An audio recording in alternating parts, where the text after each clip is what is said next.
Okay, guys, everybody grab a seat. We're getting ready to start the meeting.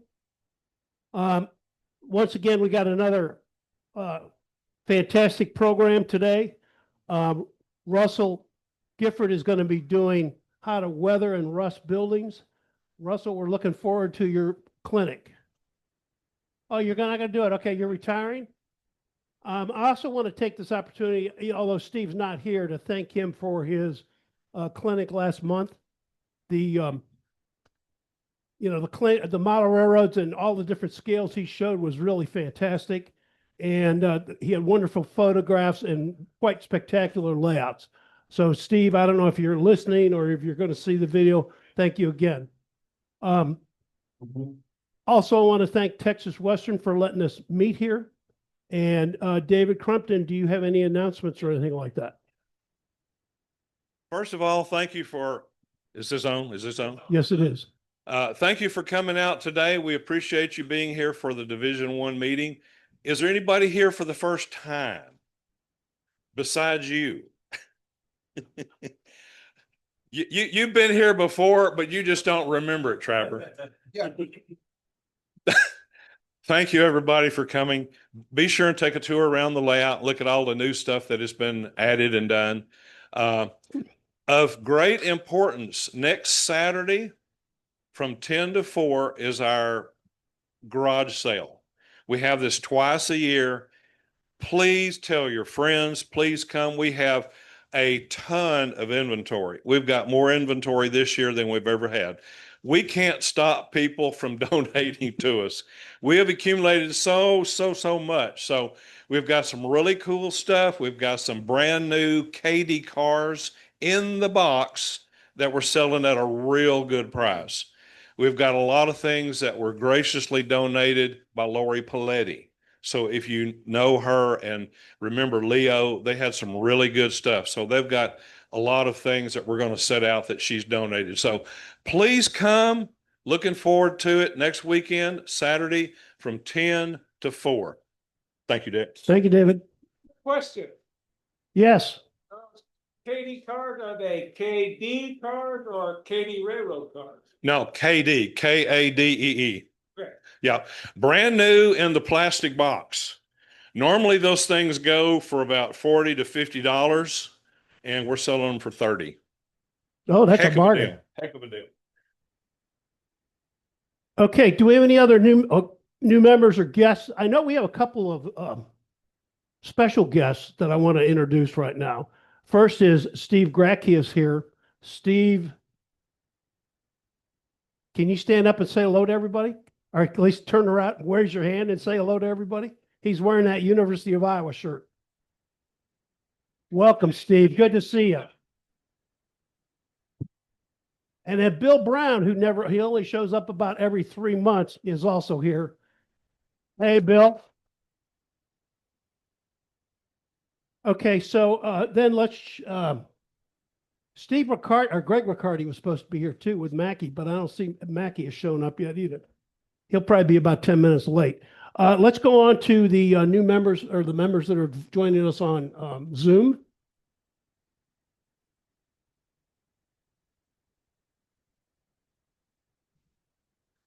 And the Eric Smith is here. Well, Eric, welcome. Hello. Trainmeister, I finally had the Trainmeister introduce himself to me last at the Plano Train Show. And Lee, welcome to the meeting. Glad to see that you're here. Thank you, sir.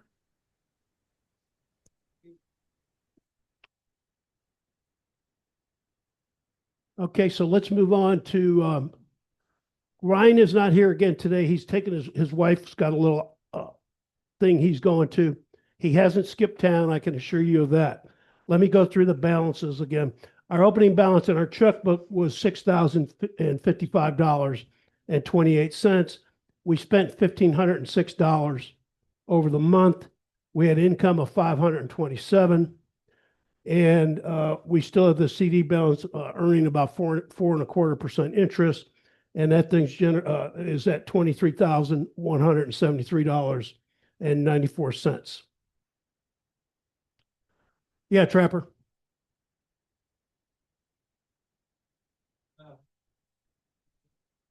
Well, when we get to that, I probably would, but I thought you were going to tell everybody that when they checked in. Okay, well, the Model Train Crossing, who has graciously donated gift certificates to us for the last year, they moved from their location in Hearst to one in North Richland Hills, over by the Tex Rail station off Smithfield Road. Because of the move, it created some disruption, so he wasn't able to give us gift certificates this month. So we'll resume Deal or Dud next month, and we'll go from there. How's that? Okay. Jim Archer, would you tell everybody, kind of give us a summary of what happened with the Pay It Forward module, please?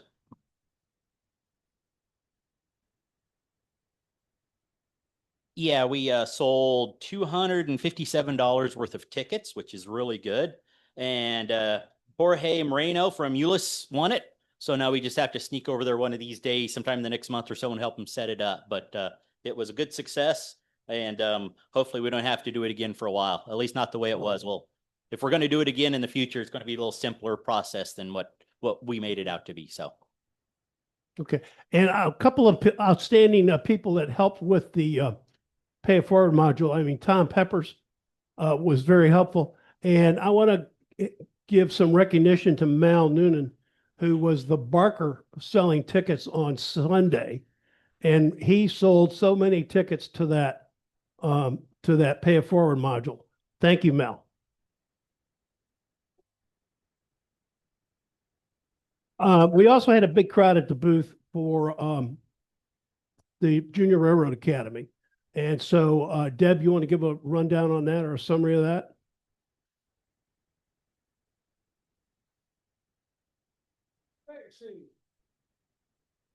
Hey, Mr. Mackey, where is Greg Riccardi?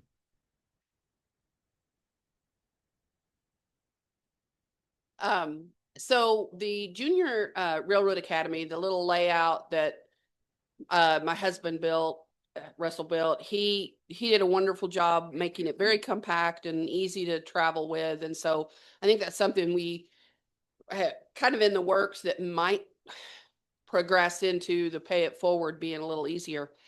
We had the best count I can come up with is the number of stickers I gave out, which would put us at about 240 kids that came through. And yeah, we were never, that booth was crowded the whole time. One thing that we really need for the next time that we do this, it would be extremely helpful if I had another person there besides the person running it that could be handing out stuff to the parents for the NMRA and what have you. I did some of that. The other thing that came up was there were a lot of parents that were like, well, are you raffling off this? Is this for sale? Can I buy this layout?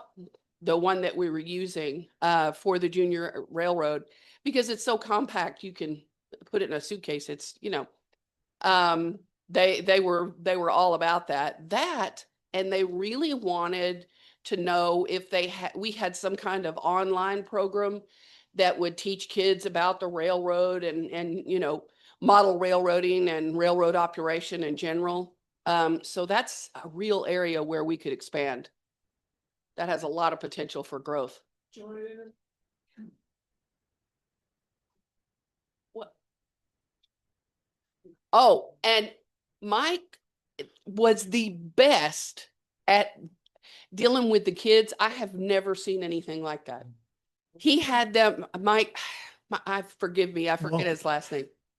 Mike Walters. Walters. He could sit there with the kids and get them so engaged with telling them stories about what the train was doing and get them so engaged. It was amazing to see. And he has the absolute patience of Job. I mean, he really does. I really appreciate his help. It was amazing. So Mike and Mal were really the true standouts at the Plano Train Show for the division. We also had a pretty successful, well, we signed up one individual as a member, and he lives in Tarrant County. And Jorge, who won the pay it forward module, he's got a 12-year-old kid. And I kind of thought they would be here. They said they would be here a couple weeks ago. I had sent them a text earlier in the week inviting them here, giving them the directions and the time it would start. And apparently they're probably out of town or something like that because I've not heard anything back from him. So I think we'll see him in the future. So all in all, it was a very successful show. And I want to thank everybody for attending the show and participating in helping us at the booth. Okay, and then last month I did mention that we were going to do a kind of a practice contest room judging after the meeting. We're still set up for that, and we have that to look forward to. I can assure you that it'll be a very positive, constructive experience that everybody will get a lot out of. A couple of upcoming events that I want to remind everybody about. The Saginaw Train and Grain Festival is today. It runs from 12 to 4, and it's at the Switchyard at Willow Creek Park, excuse me. And then, of course, we got November 1st and 2nd coming up, Train Fest in Milwaukee. That's at the Barrett Center. And, of course, our Christmas meeting will be coming up on December 13th at 5 o'clock. The division is going to have it, because we had such a good convention, the division is going to be able to cater this lunch or this dinner for the Christmas party this year.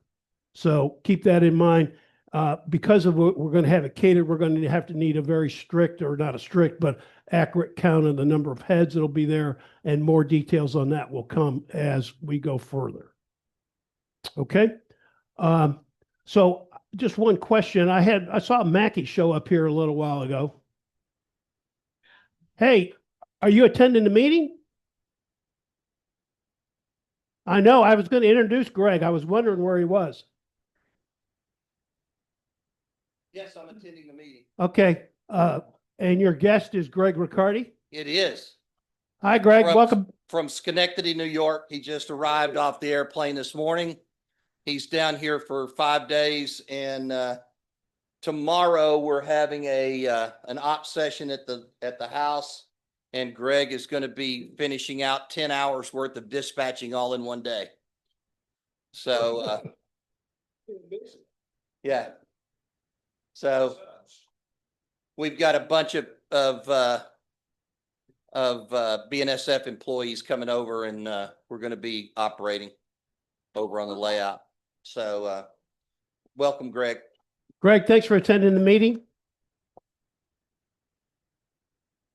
Greg has said many times that and this is a brag on Dick and the rest of the people in Division 1, if his division in New York was half as good as the division meetings he gets to attend when he comes down here, that he would be an active participant up there. Otherwise, because it's not, he doesn't. And it took him, Dwayne, it took him 5 attempts to get his division AP manager to respond to him when he was trying to get information about the AP program. And ultimately, I had to get in touch with the regional AP guy and come back down the ladder so that Greg could get his paperwork turned in. There's no excuse, but that's it. But anyway, Greg's many times said that he feels like he's got more friends down here in the NMRA than he does in New York. Well, he does. Yeah. There's no question about it. Hey, Greg, where's your meetings? Where are the meetings in the Schenectady, Tri-City area?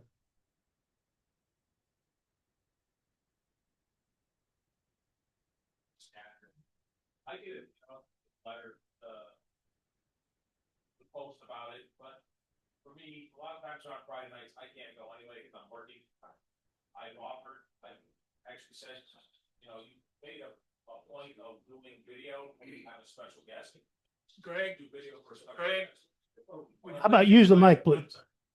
I'm a conductor. I'm used to yelling.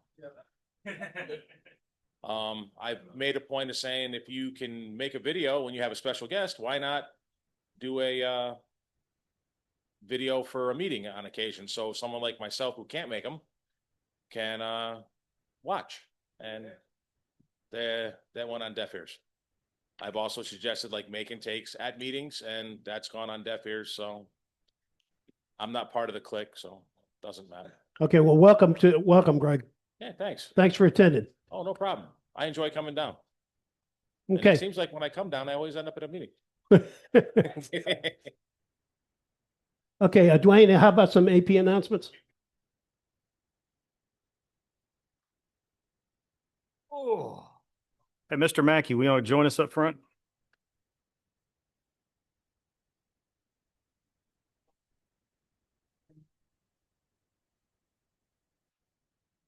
It's going to take me a second to dig all this stuff out because we got a lot to do today. We got big stuff today. Got me today? You need me? We got big stuff today. Okay. Well, I see some yellow You boxes. do have a lot of Yeah. stuff. 2 yellow boxes. Those are yours. Yes. Merry Christmas. That's for you to pick off. Thank you. I can do that. All righty. No A&M stuff? No, he can wear A&M stuff. 5 in the nation right now. I know. And Very we're proud of it. that's exactly what I'm doing. Hey, at least he's not wearing Burlington Northern stuff. If he was, I'd have left him in the back of the room. Greg took his off before he walked in the door. There you so- go. Okay. I noticed Mr. Eric Smith, you were on the online stuff. See, I bring your certificate and you don't show up. See how you are. So I'll bring it next month. Okie dokie. We had a good month here recently, and we've got some big stuff to hand out. I would like to start off with Mr. Garfield. Would you please join us up front? John has been working on Motive Power now for quite some time and got his last 2 to merit. And John also got his chief dispatcher, and this finished off 6 and 7. So congratulations, sir. Thank you, sir. Thank you. Before don't Oh, Dwayne, hold that. Hold it. Okay. And then here comes the biggie. What? But don't wait. There's That's why he's here. That's right. John is MMR number 806.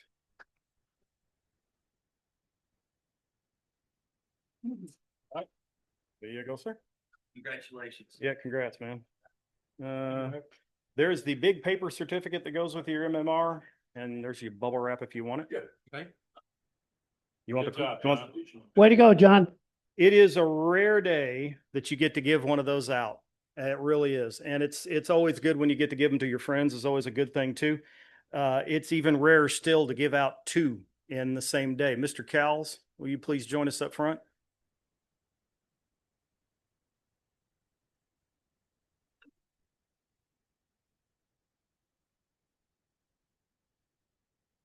We got the big paperwork in from him after he got his scratch built Motive Power scored. And if you all haven't seen that, you really need to. That's a sweet piece of work. Congrats, brother. Thank you, sir. Congratulations. Way to go, Daryl. I have a microphone here.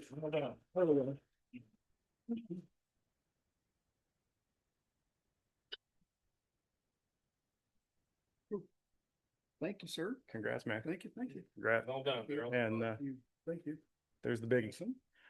John, they did not have an email address for you. They tried to send in some stuff. I forwarded the email on to you, but it's about how to send in your bio and all that kind of stuff. So hopefully you've got that.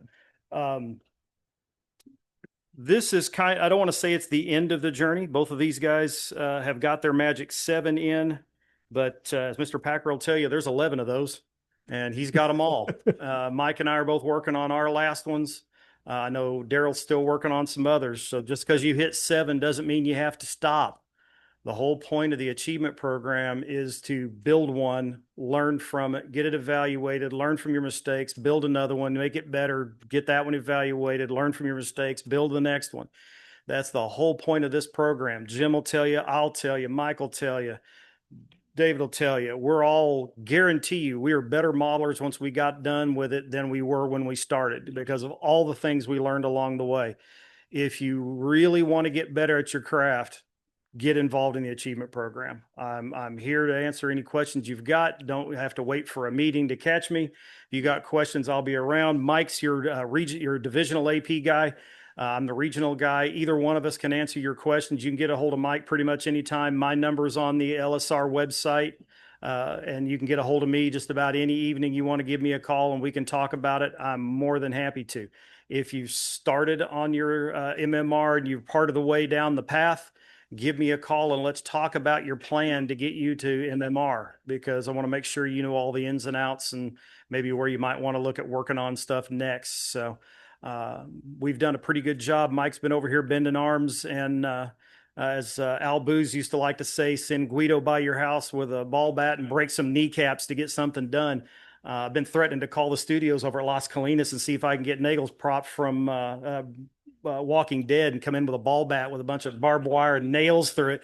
And we'll send Guido by with that to convince you all to get some paperwork in. But I know this isn't something that's for everybody. I know a lot of guys have some hard time getting their stuff evaluated. But really, at the end of it, it's not just to have the plaque hanging on the wall or certificates on the wall. It's to get better at what we do. And it is the best thing I've ever run across to get better at your modeling and to give you the drive to want to get better at it. So if you've got any questions, reach out to Mike, reach out to me, and let us know. We'd be happy to talk with you about it. You got any announcements? I do. Cool. I want to have one more thing to what you just said, if you don't mind. Yeah, jump in. The thing that I want to stress, and a lot of people don't understand about the achievement program, is the fact that you don't have to take your work from this point forward. Yeah.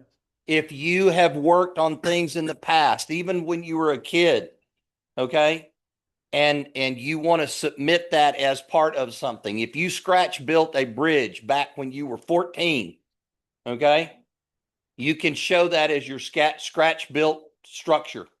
So you can accumulate through the years before you remember the NMRA or not. It doesn't matter.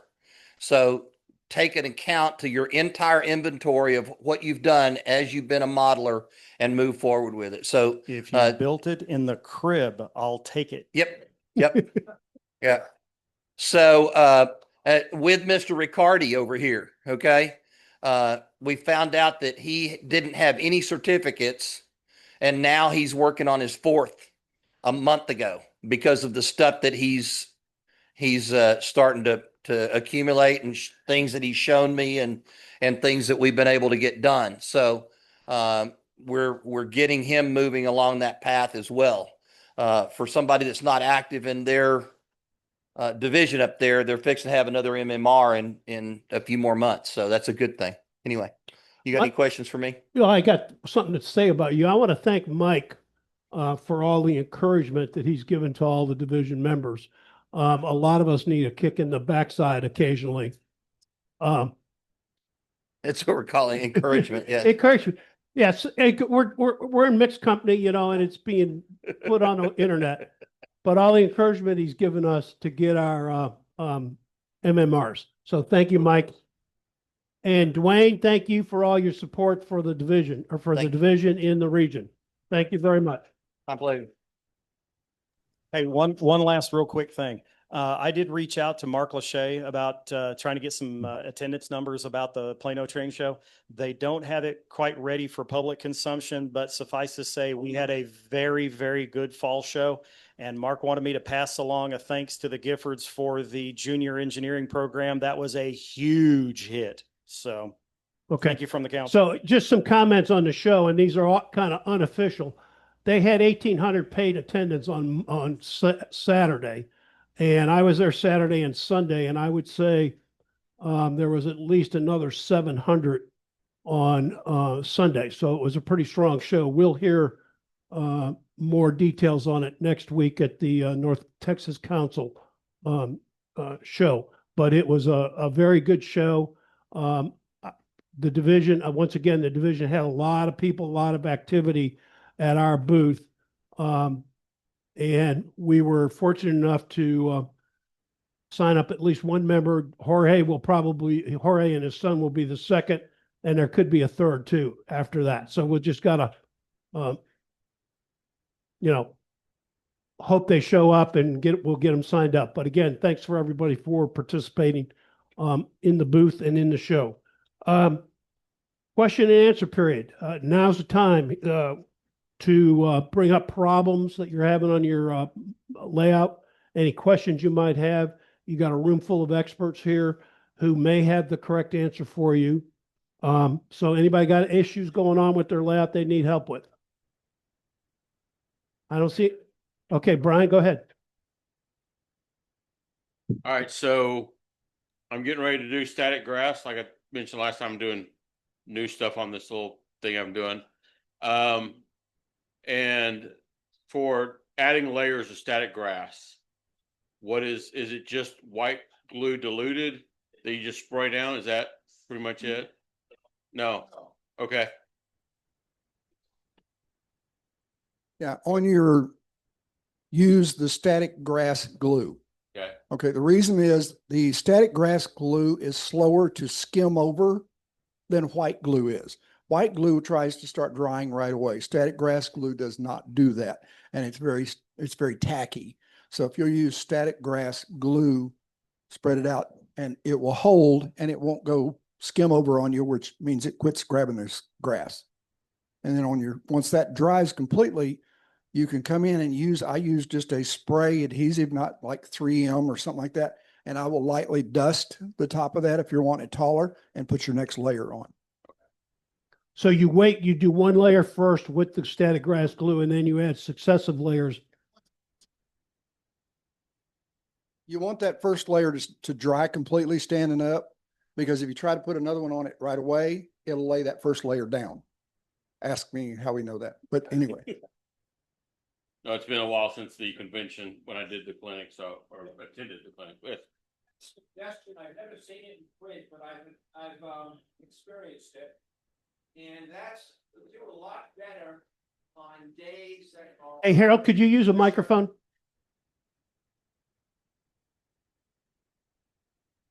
In days that end in a Y. The days that end in a Y. Yeah, there you go. Actually, I've been much more successful in getting the longer grass to stand up on days that have very low humidity. So in the winter, it's a good time, if you walk around your house and you get static electricity discharges, that's a perfect day to do static. No, I'm serious about it. It's a perfect day. And humid days, they have a tendency to lie down. So just something to think about if you're not under any urgency. Wait for that kind of a day. Harold, thank you very much. Mr. Palmer. Microphone.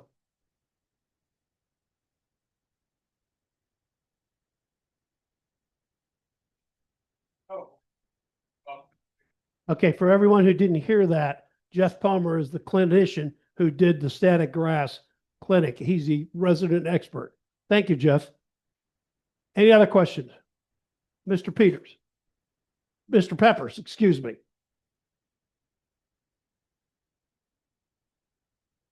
I don't have limited experience with steam engines. I figured most of this out.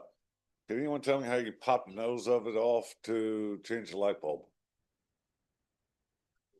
Speak in the microphone, nobody heard you. Can anyone tell me how to pop the nose off of a steam engine to change the light bulb? Your smoke box cover. Steele.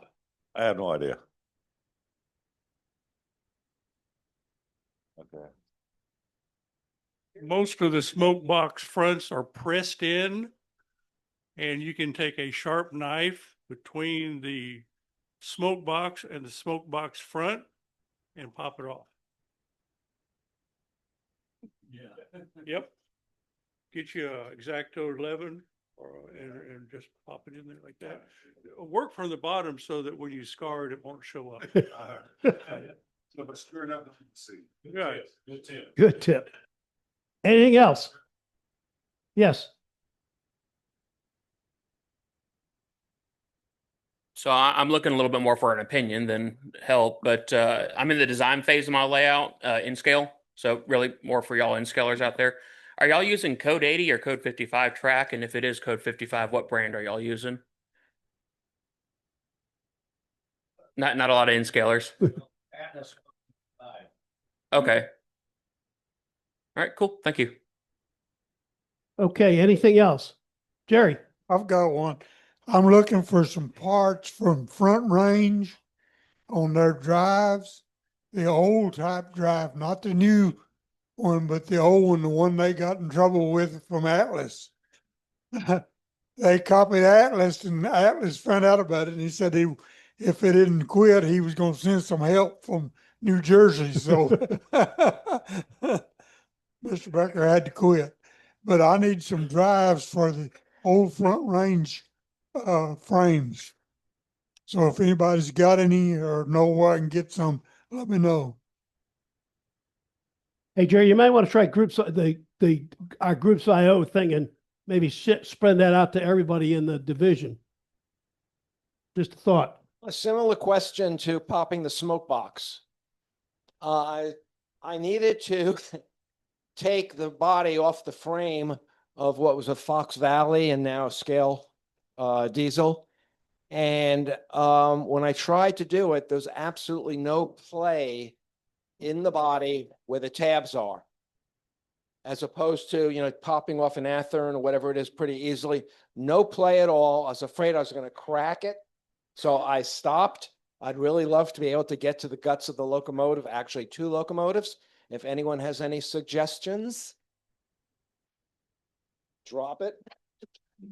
Drop it, it probably would work, but I don't know what I'd do with the locomotive after that. I don't know. It was bought new. I've had it the whole time and no, it's not been glued down. On a lot of those, and I just fixed a little AHM one that had the same problem. I take a number 17 on a handle. Yeah. And that gets as thin as it possibly can. That gets between the shell and the frame. You work it up in there and you just work it up a little at a time. If you got good fingernails, you can, once you got a little purchase in there, put your fingernail in there. So coming in from underneath? Well, what are you doing? Shells the shell goes around the frame. And yeah. Yeah, actually the shell is inside the frame on these. Okay. So well, I could try it. I mean, I don't know about destroying the paint job, but okay. Is that one where you have to take the cover boxes off first? No. Okay. As I wished it were, but it isn't. So, but thanks. Have you considered calling Scale Trains to see if they can help you with that? That's a whole other story. Between Okay. Scale Trains and their Fox Valley, what they bought and what they didn't buy. And they've not been very helpful. Okay. Okay. Okay, anything else? Any other questions, comments? Okay, let's move on to tips or tricks. Dwayne, do you have a tip or trick for us?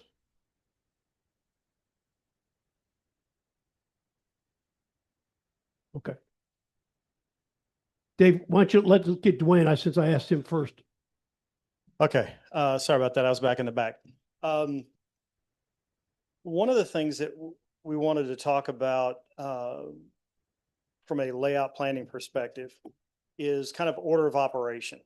So since you brought up layout planning, I thought I would bring this one up. One of the things that we're all guilty of, and probably everybody in this room, as soon as I say it, everybody that's ever built a layout is going to start nodding their head.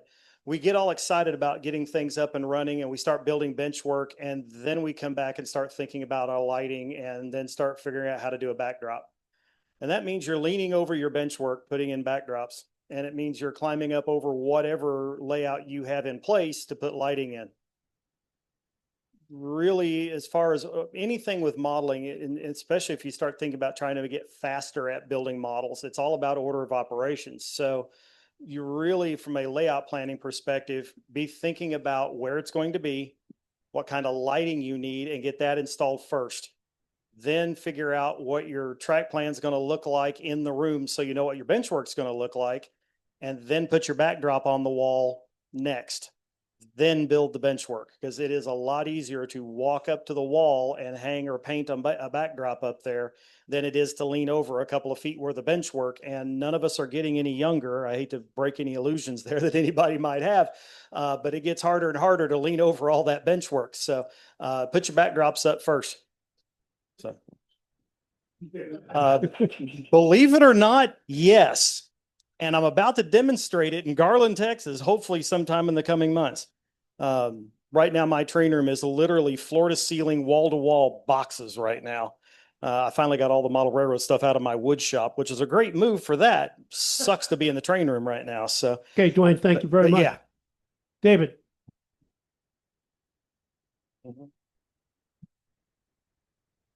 Just adding to what Dwayne said, those of you who subscribe to Model Railroad Hobbyist, in the upcoming issue, there's an article I wrote they're going to publish on building removable backdrops, and it discusses that.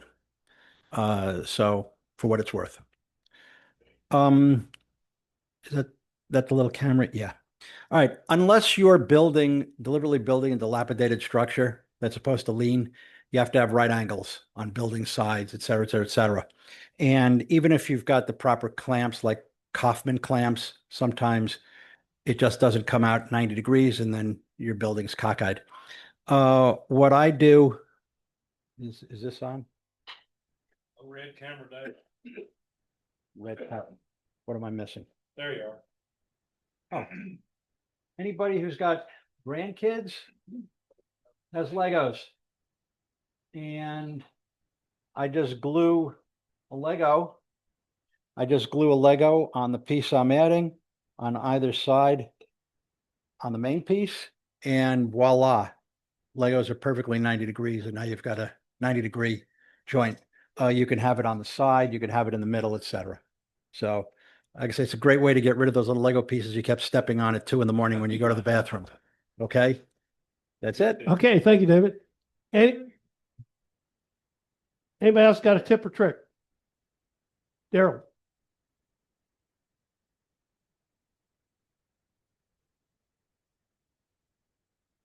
This is something that Ed McGinley wrote up. Ed, are you here? Yeah, he walked in a little while ago.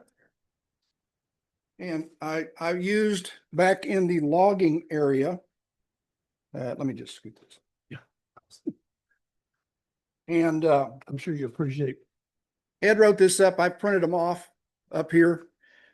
But if you need stumps for your layout, these are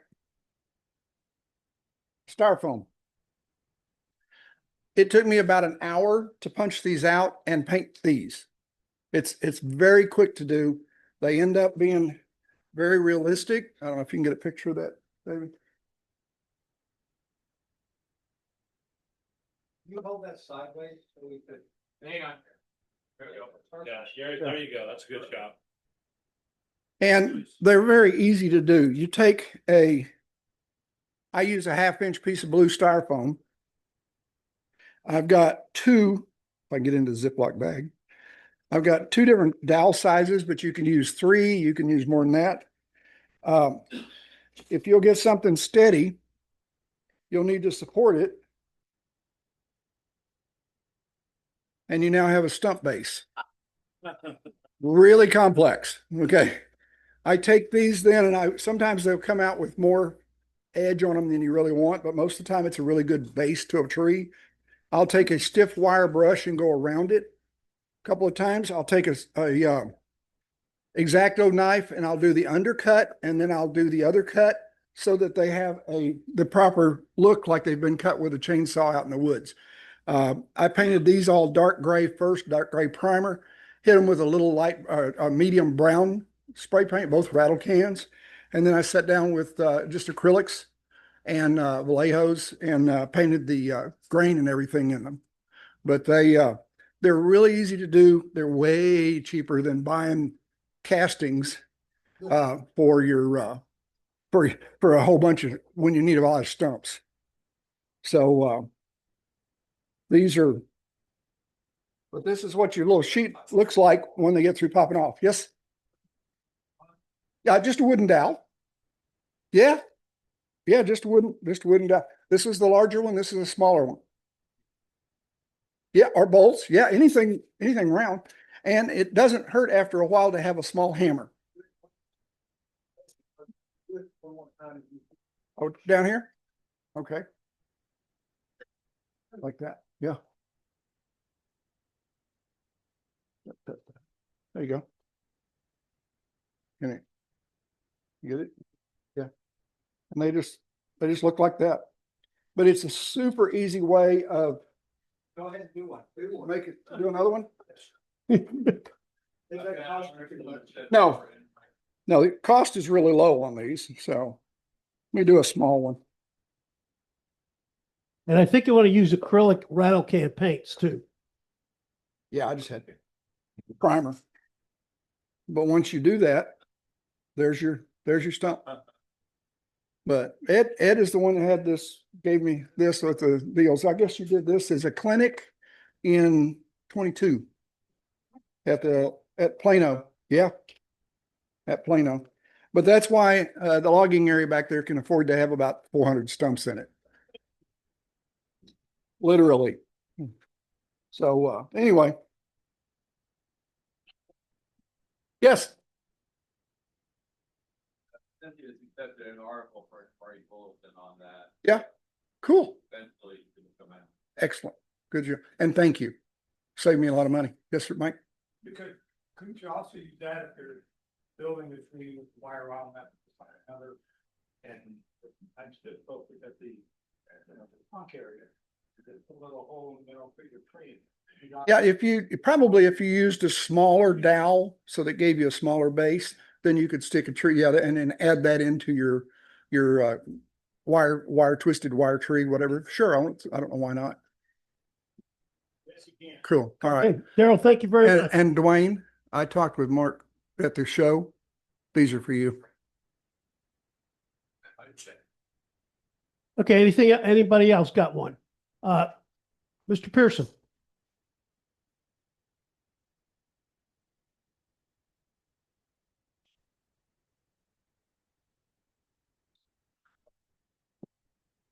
One of the things that I've been a proponent of is operations, and I've had a couple different clinics I've done on reducing derailments, which is very important for operations. And we've talked a little bit about weight and whatever. Today I talk about car suspension. The most important thing when you put together a freight car is to make sure that when you tighten up the screw on the trucks, okay, you want to tighten one screw so that the truck will just barely turn.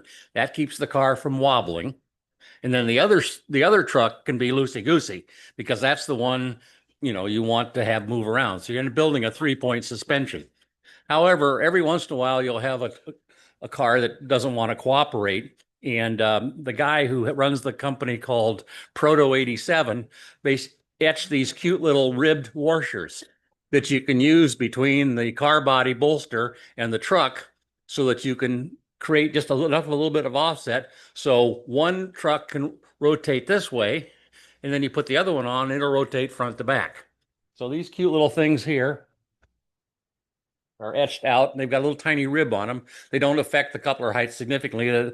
Overall, they're only probably 15 thousandths, maybe 20 thousandths thick. But it's Proto 87 bolster washers, and it makes a difference. So that's it. Any questions?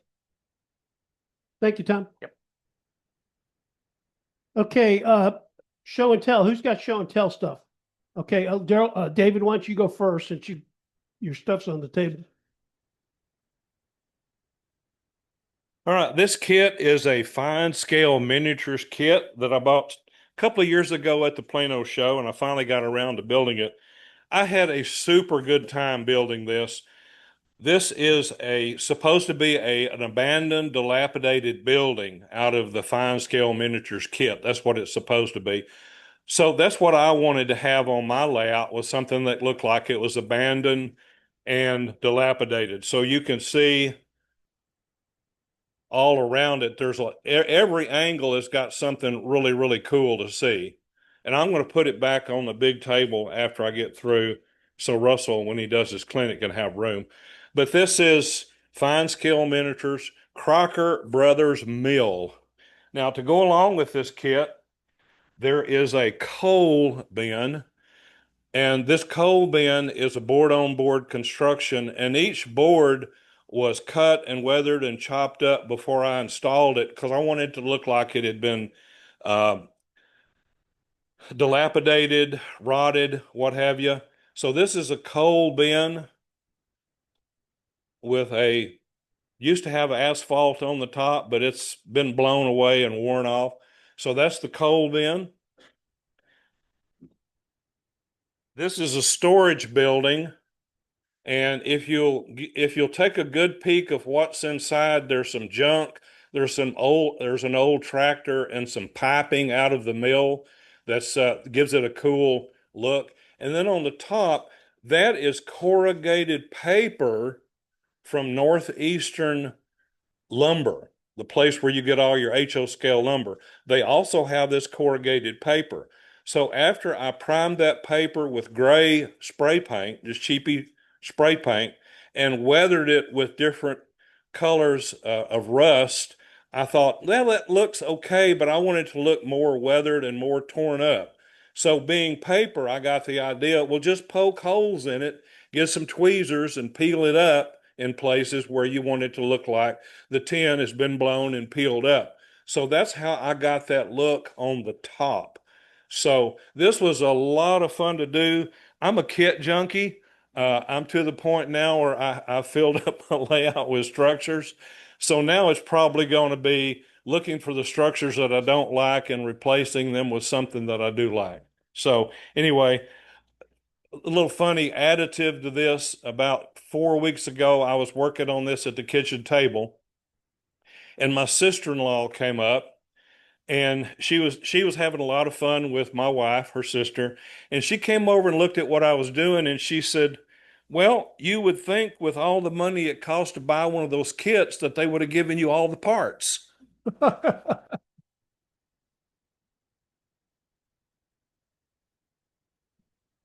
Black construction paper, just plain old black construction paper.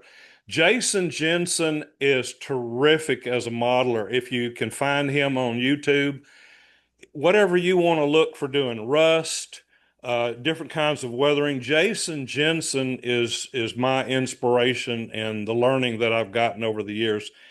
And he will take construction paper, spray it flat black, and then put another mist of gray on there, and then in places start sanding it with an emery board or a file or a emery board or a piece of sandpaper. And as you sand through different colored layers, you get different modeling looks of it's a little bit darker here, it's a little bit lighter here. So it's easy to do. And then I use some weathering chalk to kind of give it a little more color. So I'll put these on the table if you want to take another look. If you see something that you like that I did, ask me and I'll tell you. On the original model, there were no holes in the roof. And I've seen buildings with holes in the roof with rafters exposed. And I thought, I'm going to do that. So after I put it on the roof, I took my number 11 blade, cut holes in the roof, and then added 2x6 lumber underneath to look like rafters, and then some boards in places. So that's how I got that look. Thank you. Okay, thank you, David. You want to do yours now?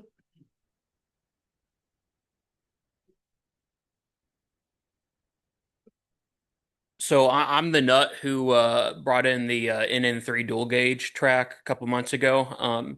Still kind of working through that. So as part of the development for trying to get to where I can do my own dual gauge switches, I've made a standard gauge in scale switch, 3D printed except for the rail. And it's an insulated plastic frog. I just wanted something I could throw together really quickly. To test whether I can even get the tolerances right out of the printer. But essentially it's the base is all printed in place. It's held on with tiny 3D printed essentially spikes. You just slide the rail on, get the frog, or I guess the closure rail is kind of where you need it.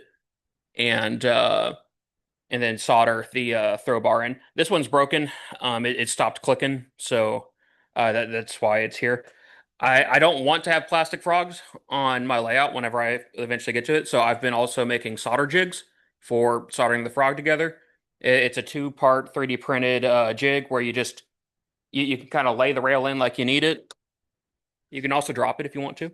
And then you just take this top piece, slide it in so that it stays tight, and then you can solder it. It's still. Why don't you put it down on Oh, It's moving in different directions, so we're not getting shots of this. Hang on. Oh, sorry. Here. You miss. I'm trying to follow you. So just leave it on the platform. Oh, will do. Pad. Okay, so switch. 2-part soldering jig, and then I was kinking the track whenever I was trying to make curves, so I also built a rail bender, sort of thing you could also get at Fast Tracks. I just went ahead and built my own. It's not graduated or anything like the Fast Tracks version is, but stick a piece of rail in here. Sorry for not using the microphone. I'll get back. I'm thinking you could probably sell those if you want to make a few. The rail benders? Yeah. Okay, I might have to do that. You just kind of slide it back and forth. I didn't get enough curve in there. No, but we get the idea. That's pretty cool. But yeah, and then you just kind of run it to whatever curvature you need. Can you show the soldering jig for the frog again? Yeah. Leave everything down I'll on leave everything down. yeah. So they can see it. And if you have a piece that's bent, if you run it back through the rail bender the other way, it'll straighten it out. Yes, I've done that before. Okay, thank you very much. Thank you.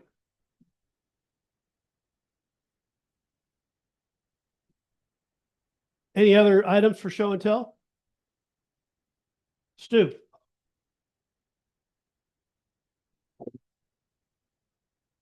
Takes me a second to stand up. This is out of Model Railroader, June 1960. I don't have anything too modern. This is, Use the microphone, Stu. Use the microphone. and then start over. Okay, this is out of Model Railroader, June of 1960, and I was in the Air Force at that point.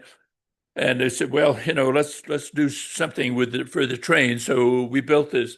This is balsa wood, masking tape, and paper towel for the roof. I have no idea what the window is, some kind of plastic. This year marks 50 years old for this little building, built in 1975.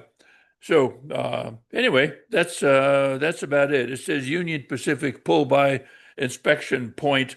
So it's got a little hole in the wall for the guy outside to pass papers to the inside. The door is open. There's a little table inside for the Hey, Stu, for put it little on the guys to platform. work. So So boom. there we go. Well, turn it around. Yeah.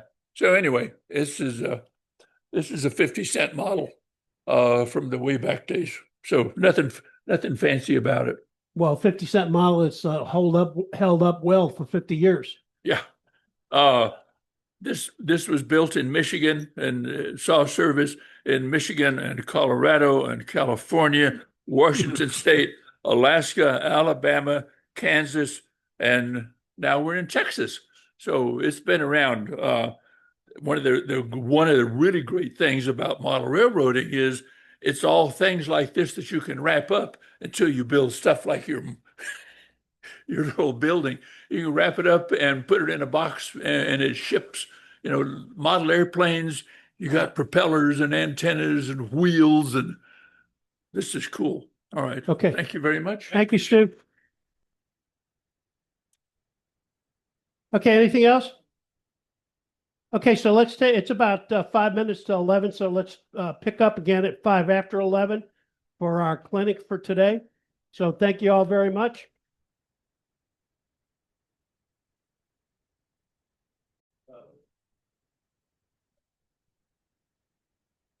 Okay, so our October clinic is by Russell Gifford. And as all of you know, Russell is an extremely good modeler. He's been very active in the contest room at the various conventions and regional shows and has won a number of different prizes.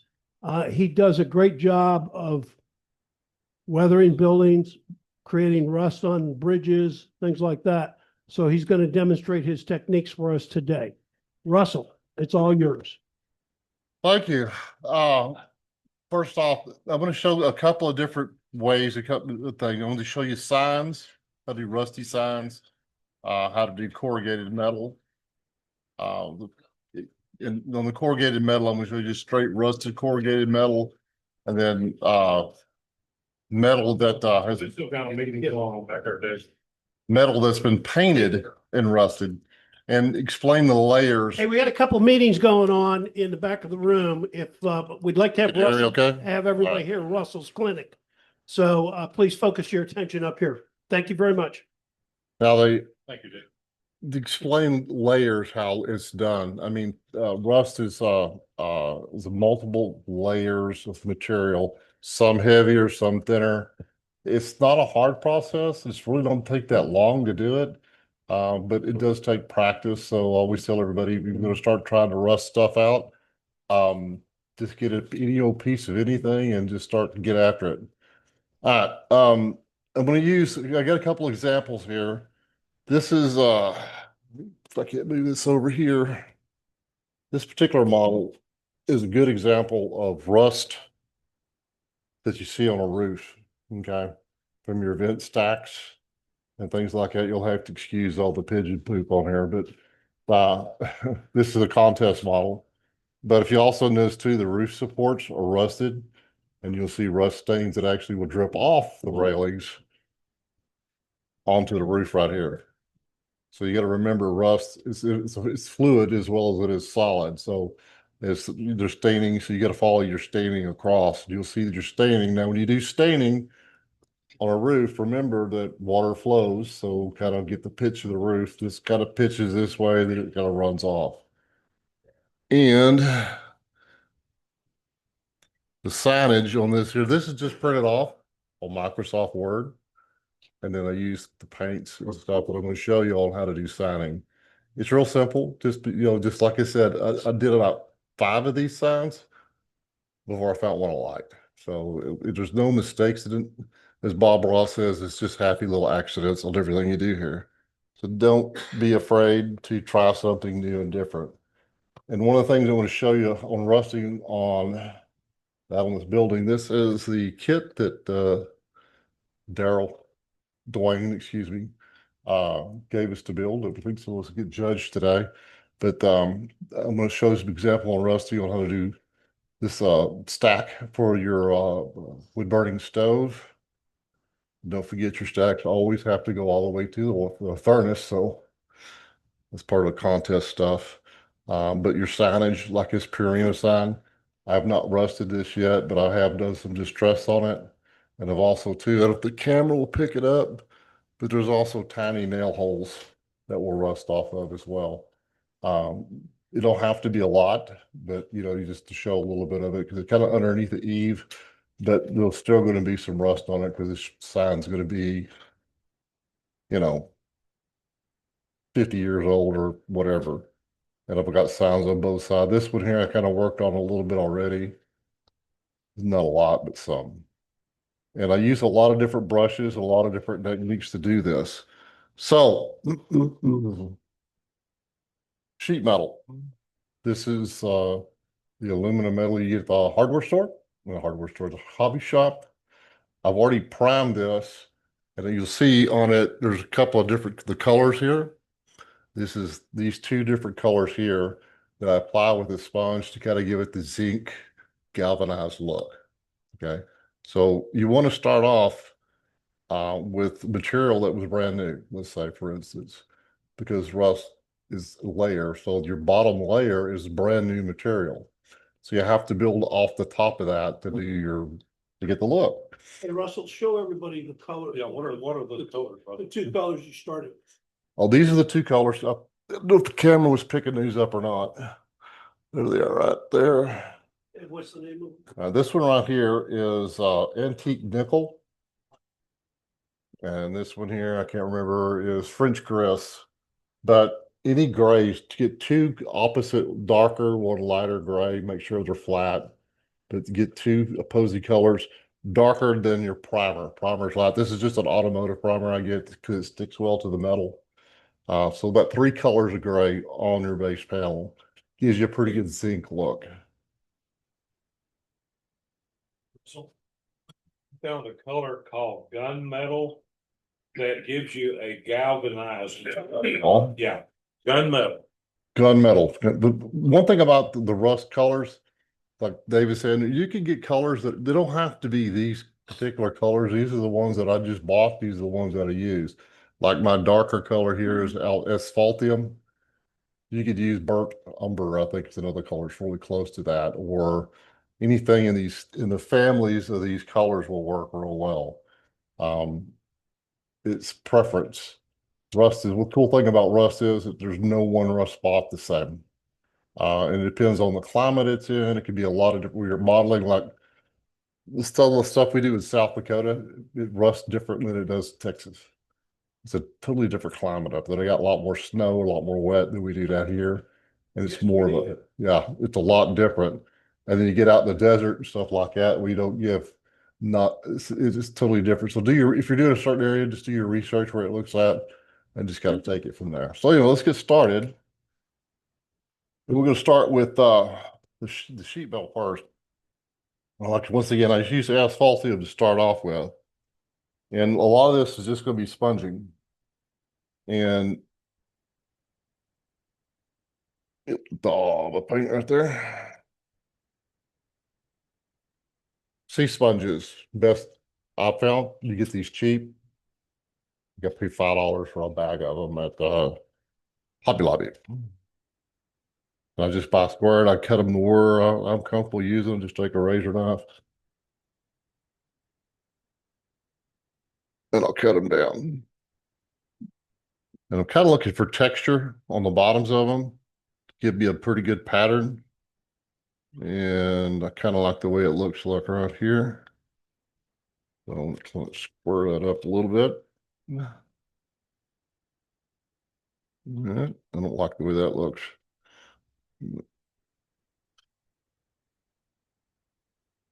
So we're going to go with this right here. Now there's 2 ways to do this. You get your hands into it all you want to.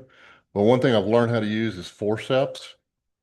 2 reasons. If y'all saw the bridge that I did for the LSR convention, you have to do a lot of assembly before you can do painting. And this was great to get inside angles up and around where you can't get your hands. Like I get by size of my hands, I don't have a lot of room. Pardon? Yeah. At some hospital in Denton. Right. No, I think these come right straight out of Mansfield. Anyway, sponging is like dry brushing. You don't need to put a lot of material on there. Get it dried off. And then remember, it gets random. So, but what I do is I take the full sheets. I'll come back later and I'll cut these into scale 3.5 foot. But let's say I'm going to do a rust is at the bottom of a building. Okay, so we'll kind of go with that. The rust is kind of run down the wall. It's going to be stacked up at the bottom. So I just will kind of come in here and randomly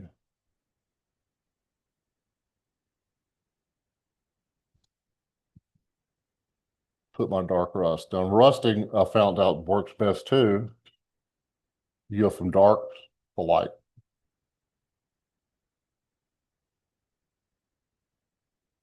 All right, got a little too heavy there. It's all right. Like I said, there's no mistakes, guys. Put that right there. And let's say this is going to be a wall. This is going to be painted. We're going to do these kind of separately.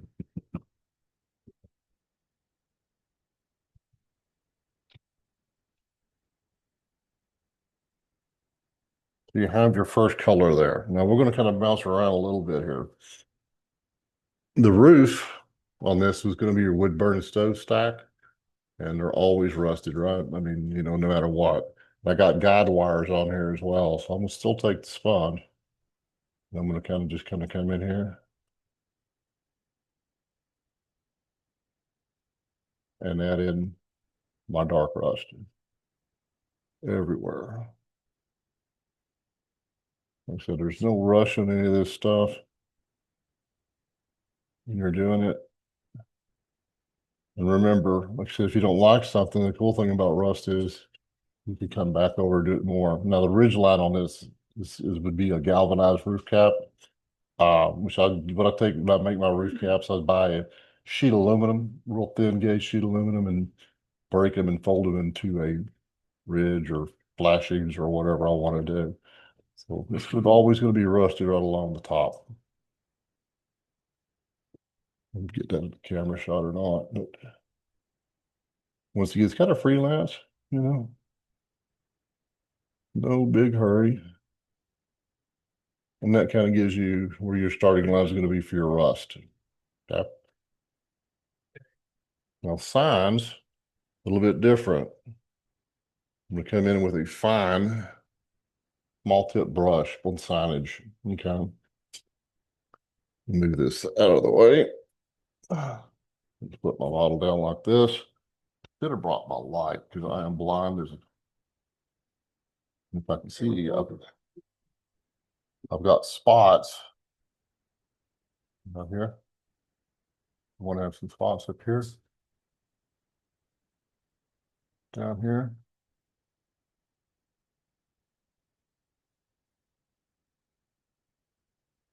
Does that help or not? Well, that's all I've asked. Gonna be a lot if you sit there and hold that. It's all right. We're good.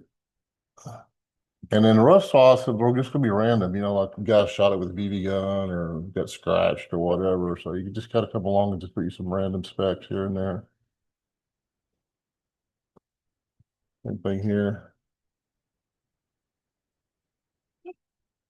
Yeah, 42. Nothing crazy. Another thing on signs, guys, that I've learned that makes it look really good. All my decals are actually put on metal. I use copper on these. I found that when I take my decals and actually put them on metal to make a metal sign, if I want to give them a little bit of character, such as bending a corner, I can go in there and kind of bend the corner up, something like that. And it looks more like a real metal sign at that point, instead of just something flat that's on a piece of plywood or whatever. Very thin, very. I don't know. It's whatever. Well, if you go to Michael's, they sell it in a roll, and they get the copper. I get the thinnest one there is.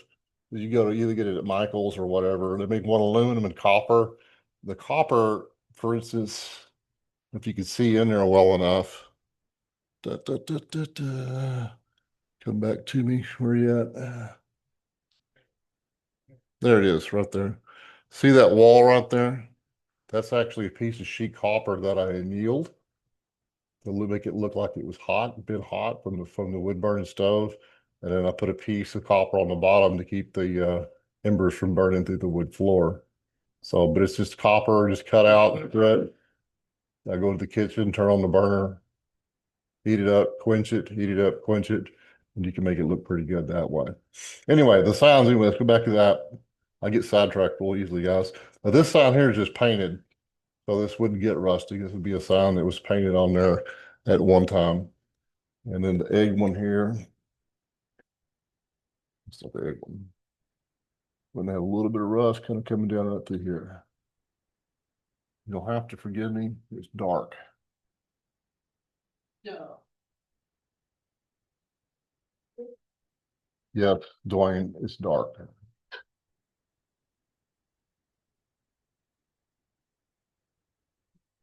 All right, good enough for that right now. All right, that's into that color. Like I said, as we go here, we go from dark, dark, dark to light, light, light.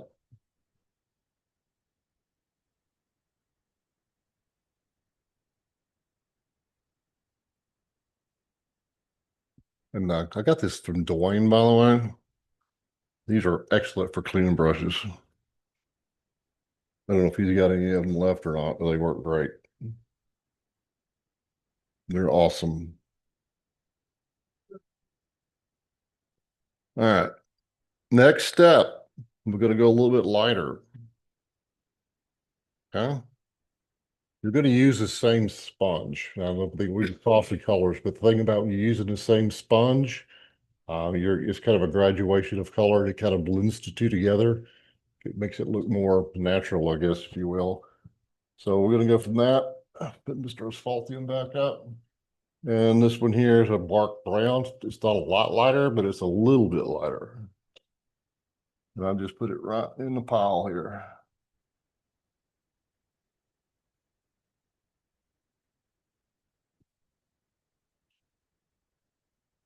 At home, I'm a little bit more organized. Just ask my wife what my workbench looks like. It's very neat, very clean, everything very organized. Right, babe? She always tells me when am I going to clean it up so she come in here and do something. But anyway, so we're just going to come back through here and lightly go across it.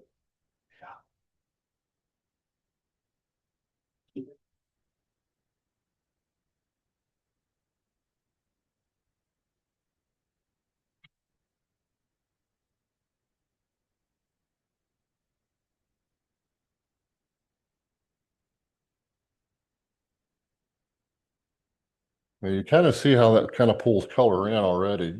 If you look at it, you kind of start seeing it kind of starts to pull a little bit of color in.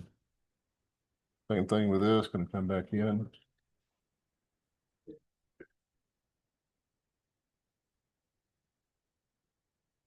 Let me get underneath here a little bit better.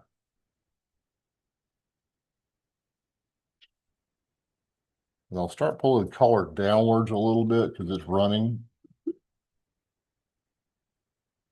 But I try not to get too carried away with it. Are you going on the different spots? Same spot, go with the dark to light in the same spot. Now, I will come across and do some other things later with some lighter colors that are going to be farther down, but you're kind of where your rust started at is always going to be darker. And as time it runs down, the oxidization just kind of eats its way down and runs down, which will get into the actual running at the very end of this. I'll show you how to make stuff run. Again, I'll just kind of dot, nothing too crazy. Just something that kind of show it's been there for a while.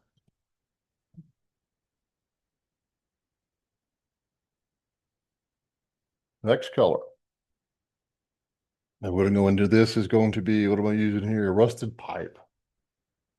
Another one of those colors that you can use. There's one that's real close to this called teddy bear or something like that. There's a lot of different colors that are pretty similar to this. And you'll say to yourself, man, these colors just don't seem like that would be the way it should be. But with a finished product, you look at it, go, oh, yeah, okay, I see it. And one thing I didn't do, let me back up here. There's my brush I was using right here. You hit a few areas here.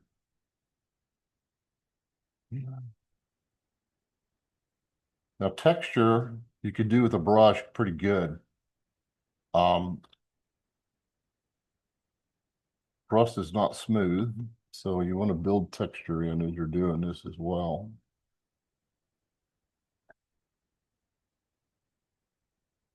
I mean, you see my tar root on my tar here.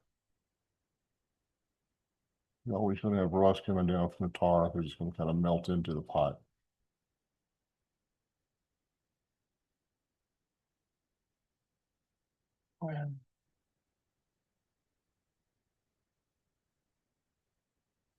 If anybody's got any questions as we're going along, please ask, because I talk a lot in my head, so I thought that's the only person that listens the best. So.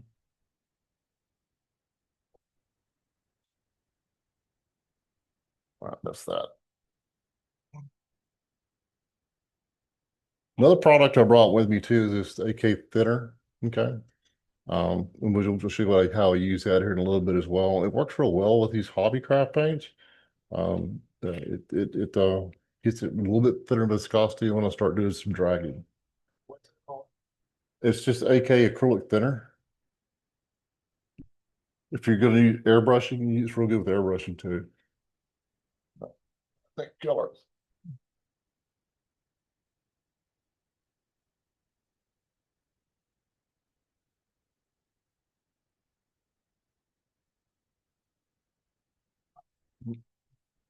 This is going to be burnt sienna. Um,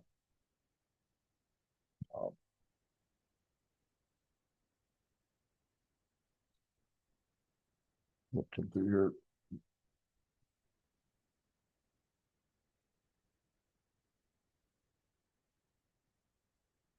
Another thing you want to do too is you're using your sponges, kind of rotate it around. The last thing you want to do is create a pattern in your base colors.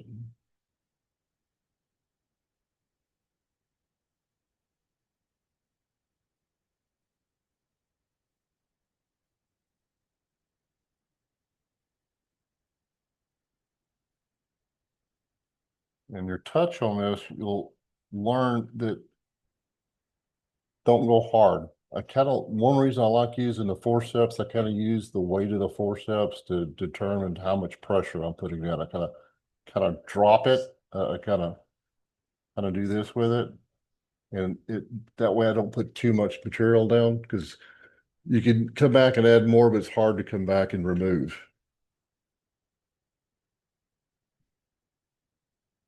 Go back over here. Sorry guys, I'm used to working real close to me.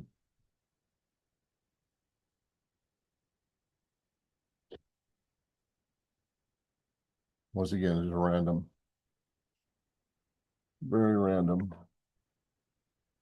I'm gonna cross the top here.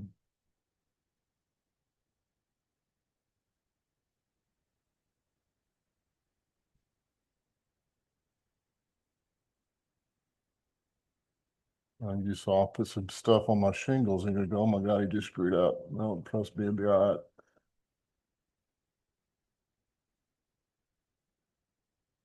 I'm gonna come back with my brush. I just broke the guide wire. It's all right. I just added character to it. Yeah, it just rusted into. You see how I'm kind of dragging the color down?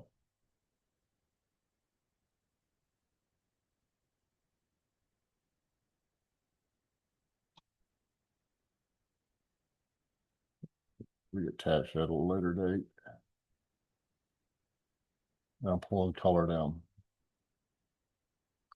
Your lighter colors will tend to run a lot more than your dark colors will.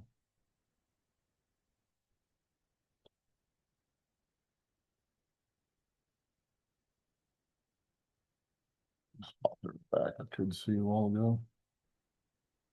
Note to self to bring a light next time.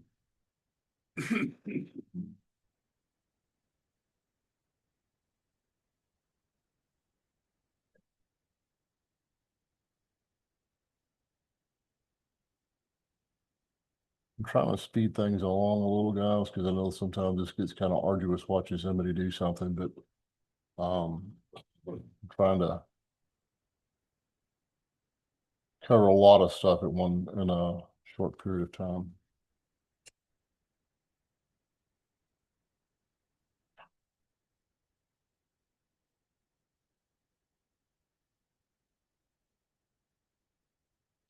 Right. Same thing on the sign, come back to the sign, pick up your burnt umber. We're gonna start streaking this color. Yeah.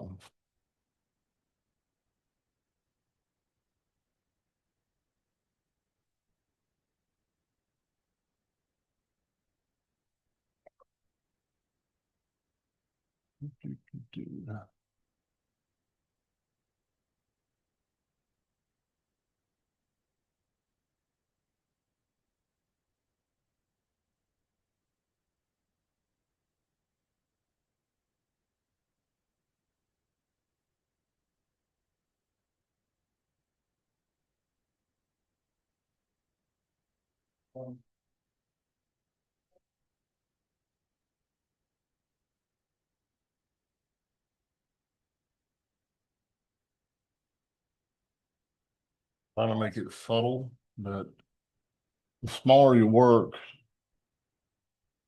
you gotta put everything in scale or in proportion to your rust as well.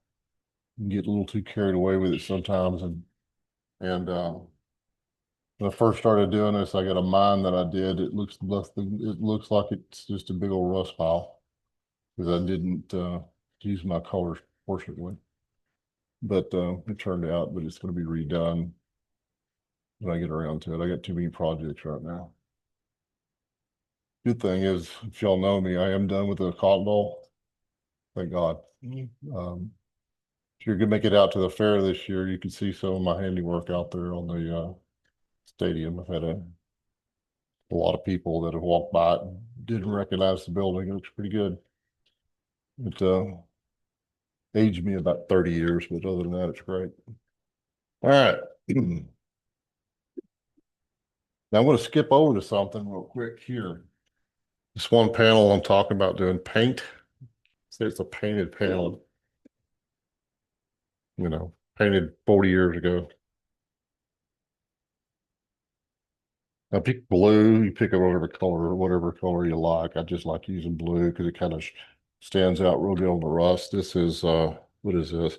Skyline blue. And this I will add a little bit of thinner to it. Not a lot. Couple drops. And this is where you will need to change your sponge because it will muddy it up a little bit too much.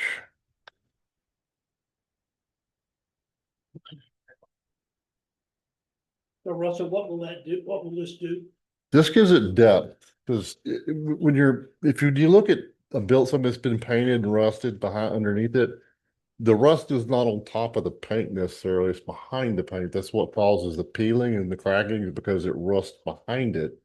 So what you're trying to do when you do rust is build layers and build depth because the color, that's the way it happened. Remember, it always started off new and through time it rusted. But when you paint something and you're trying to pull the paint off of it, you want to have this dark behind it, and it'll give it an illusion like it's coming off, just being rusted back up on top of it.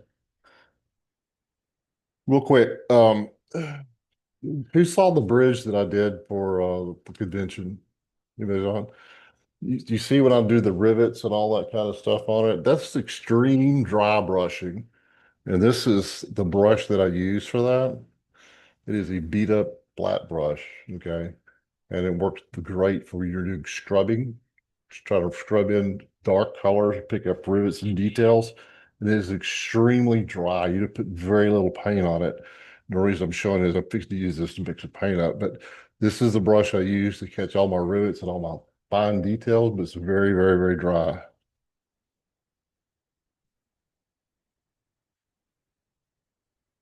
I was going to bring the bridge and I had to get Deborah coffee. I had a choice, get her coffee or the bridge. So blame Deborah for that one. Good decision. Yeah, I know. So trust me, I've chose wisely. Anyway, when you pick up your paint, drop it off.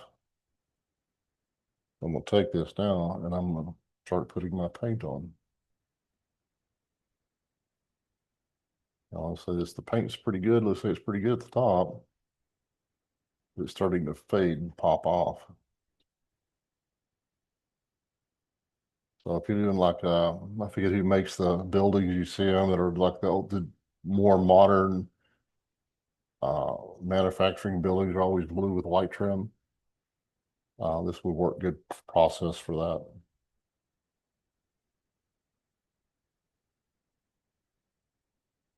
I forget the manufacturer one.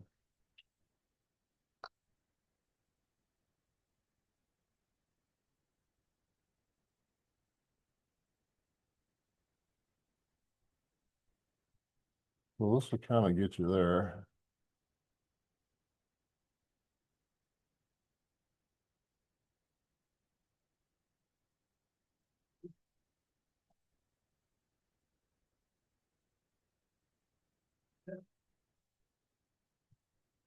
Kind of see what I'm trying to do there.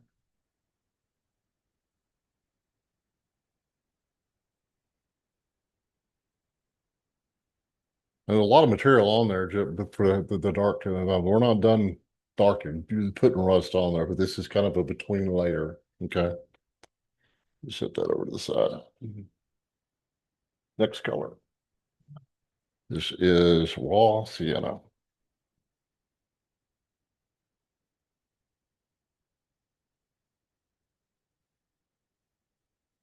The same thing with the raw sienna is like you do on everything else. Whole thing about reusing these paints here, they dry fast. And if they're not drying fast enough, you kick a blow dryer to them.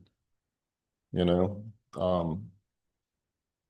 when I'm typically doing the color on the larger deal, by the time I get to the one end of it, where I started at, it's dry. So I just go back, start over again to do that, to go that direction. All right, I'm gonna start coming in now. I'll use a little bit less of this color because that's just the way it needs to look. You're going to kind of start seeing a pattern, not a pattern, the rust at this point starts kind of popping.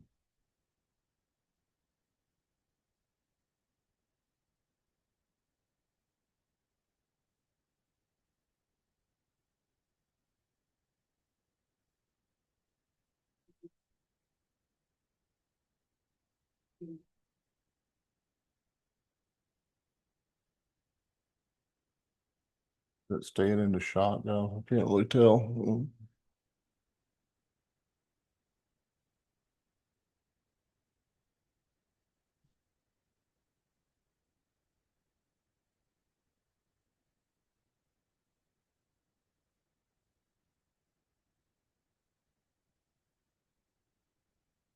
Another thing too on rust, the lighter the rust, the newer the rust.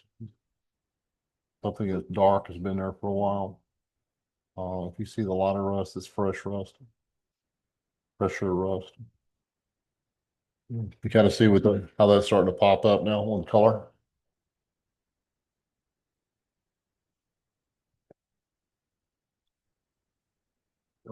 Or stack.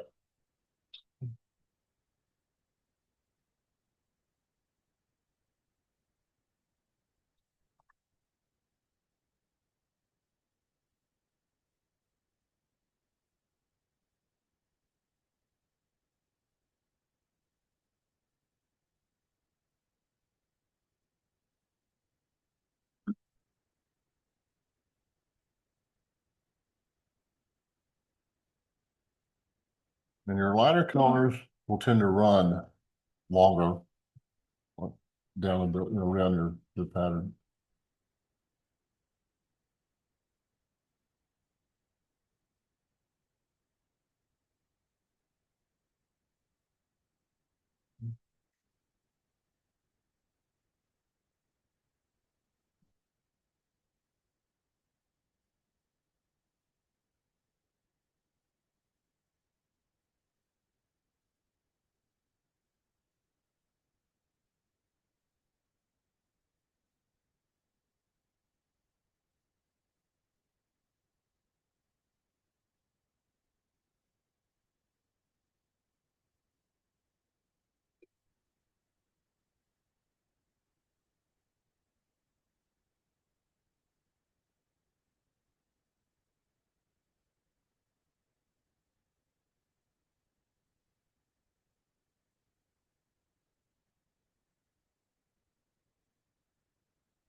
That's my class.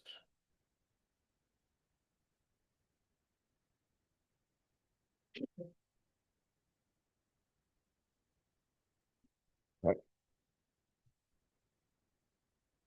I'm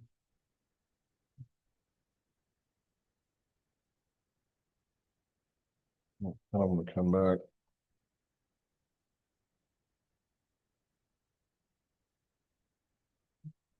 Again.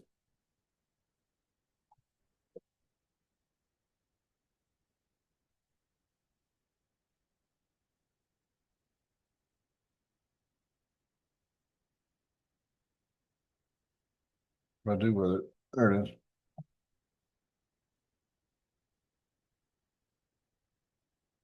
There it goes.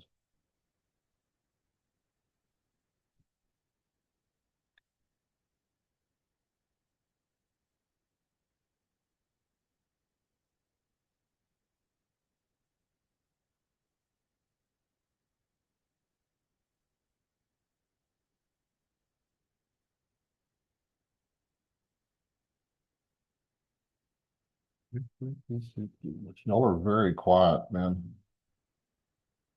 Be louder. I know you can be louder. So you're just putting more paint, more coloring in the areas painted, but a And little bit lighter. you go dark to light, and the lighter the color, you can start pulling it down because it's the one, the color that tends to will run more. This is just the base starting of the running. So by pulling it down, you mean you're going further down. Pull it down as it's running downhill. This, if you see here, you'll see all these nail holes. I'm not going to bore you with it because if I was doing a contest model, I'd be going to every hole and running it down, running it down, running it down. So I could spend 2-3 hours just doing nail holes, but we're not going to get into all that. Next color, believe it or not, is yellow.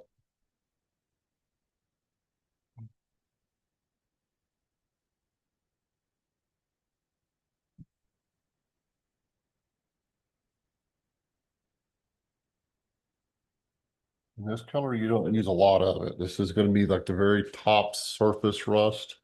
I use what is yellow ochre, I think. Yeah, ochre yellow. But it runs the most. Makes sense. We're going to come back and cover running here in just a second. Now, when I do yellow, I use a brush. I don't use a sponge because it's yellow too is very overpowering. You thin it? Pardon? You thin the yellow down? No, not this. Not this. I'll come back with some weathering powders and alcohol in a few minutes, and then we'll be running it a little bit more. But I'll just kind of come in certain areas. I'm gonna make this where the direction is. This is the bottom. So I'm gonna just kind of come through here and just do some random stuff. Maybe where some nail holes are at, or but you got to be careful with the yellow because it will get too dominant of a color. Now, but I have seen stuff where it's very yellow, but here I'm just trying to demonstrate the different stages.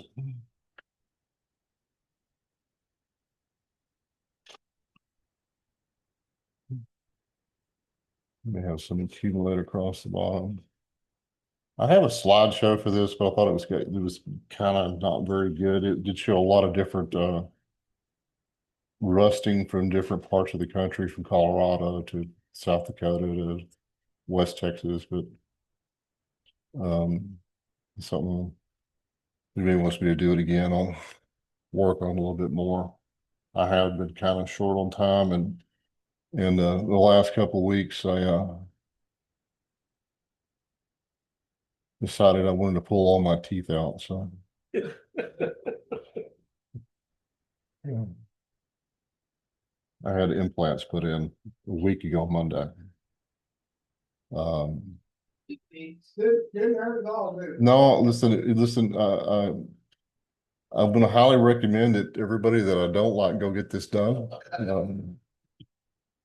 It actually, to be honest with you, the first couple of days I couldn't tell you anything, and Deborah babied me along pretty good for a few days because I was loving life with codeine, but or whatever it was they were giving me, but hydrocodone. But I you know, they'll know me that well. I am of Scottish descent, okay, and along with being Scottish descent, I got the dental gene. If you've ever seen anybody from that part of the world, they're known for a gorgeous smile. And my parents, the men side, my father and my they had lost both their teeth when they were 30. And I managed to hang on to mine a little bit longer. But if you need to get it done, guys, get it done. It is painful the first couple of days, but it's well worth it. And there's also too, you see the commercials on TV and these guys getting all emotional about it. I laughed at myself and walked out of there right back. It was very emotional. Truly is. I've got the same smile I had when I was in my 30s. If they could do the rest of my face, it'd be great. But It's impossible. yeah, it's very impossible. What's possible? It's just, So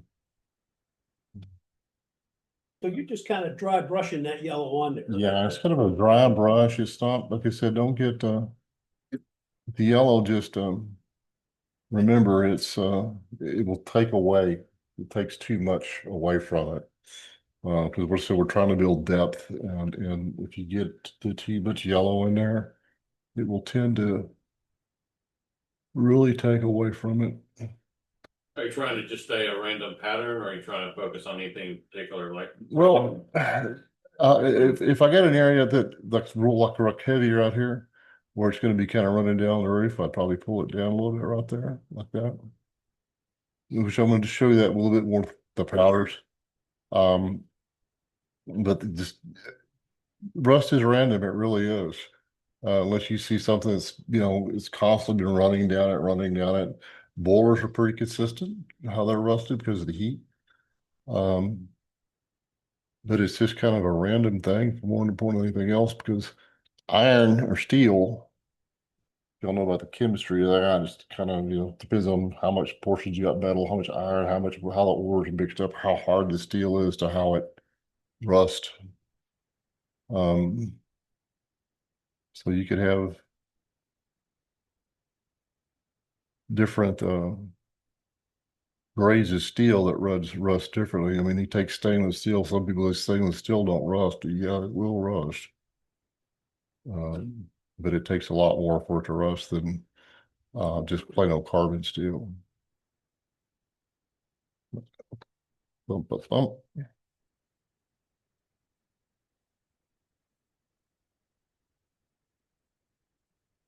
Let me do something real quick.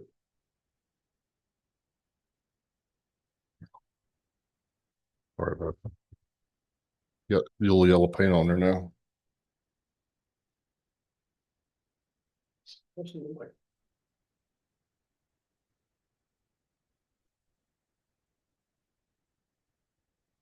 See how that kind of pulls that in? Just went through the center of that.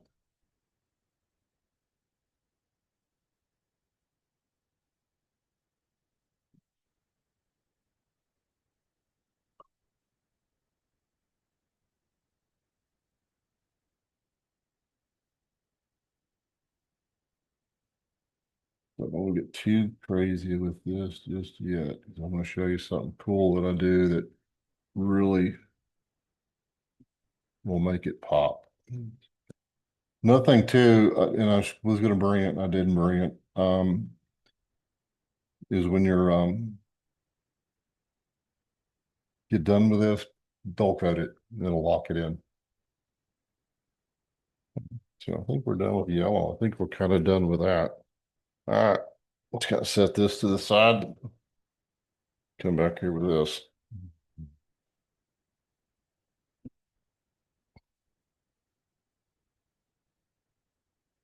Another thing too, if you got good brushes, don't do this with good brushes. You'll wear them out. I mean, y'all got some brushes that I've paid pretty good money for. I think I paid $1.95 for this over at what's the name of that place, Deb? Jerry's Autorama. They've got a good selection of inexpensive brushes. They got a great selection of very expensive brushes. I'm really hard on them. I'm scrubbing and rubbing, so I don't tend to buy expensive brushes. I do for certain things. I do like a lot of the stuff on my dry brushes.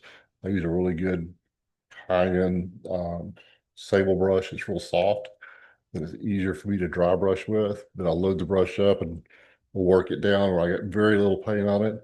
And with the sable brush, it gives me a little bit more, catches the grooves and stuff a little bit deeper. All right. Have y'all ever worked with powders? Yes. Powders can be done two ways, wet or dry. Okay. Wet, I get better results with than I do dry, unless I'm doing like dust or dirt or something like that, but for rust, I do them wet. And the same thing is going to apply here. We're going to start with dark to light. Another thing with rust, using powders, when you're done with them, your brush, throw it away. It's going to ruin it. So I use After you wait till the very end. the powder is the last thing that I do. But then the adult coat after that? Yeah, after that, and that locks it in. So alcohol, I use two little things of alcohol here.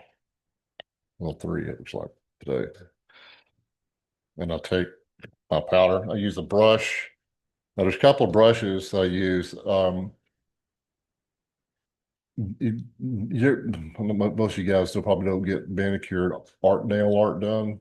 The brushes, if you online, like on Amazon, if you get the nail art brushes, they're really, really thin and they're real nice. I've destroyed all the ones that I've had.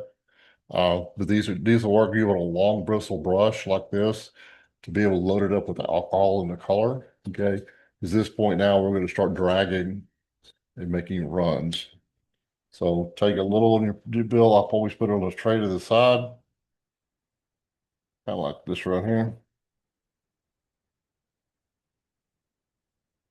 And powders, like I said, with powders, for me anyway, I make a mess with them. And I try not to. But I've had to throw away pants and shirts and all kinds of stuff because I get it in there and can't seem to what I do is I kind of make me a pile right there.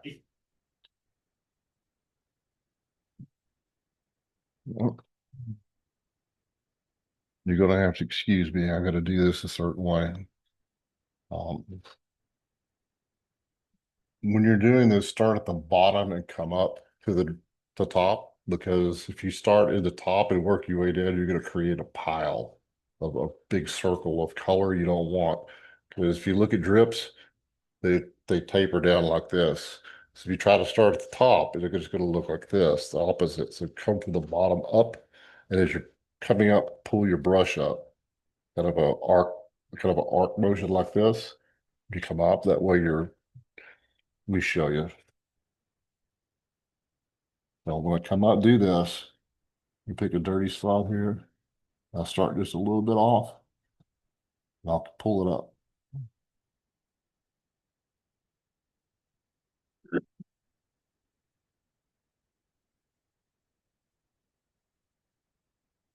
You see how it kind of tapers off at the top? If you do it, I'll show you what happens when you do it the other way. If you do it the other way, you get that. You get a big broad line. Now, so you can't fix it. It's easy to fix.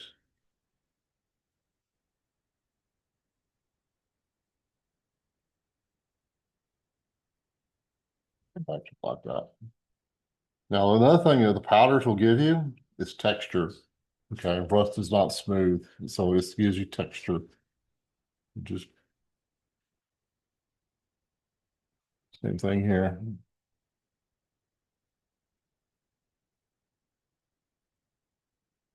So I'm just kind of doing this randomly. And you got to be careful not to go crooked just like I just did. Do you use 70% or 91%? This is 91. It just dries faster. You could use, if you're trying to create a more of a blending out of the rust, you could go to your less percentage. It'll dry time, it'll travel a little bit more.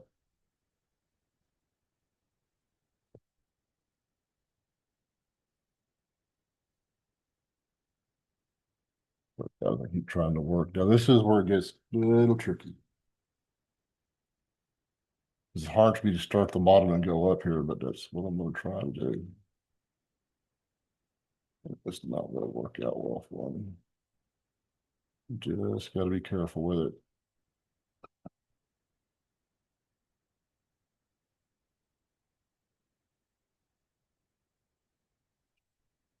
Um,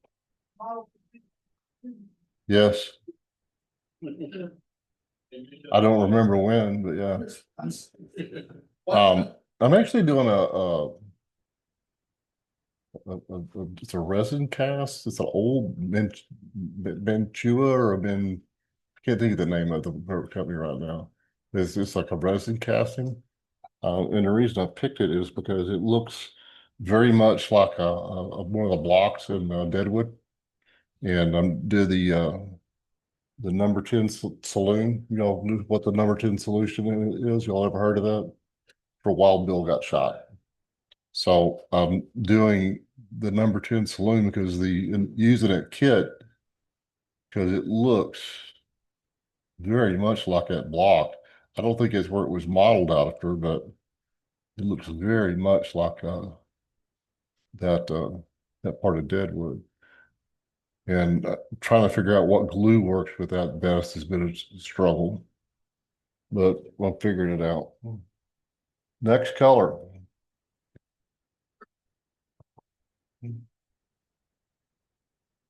I put it in the same pile, just like I do everything else.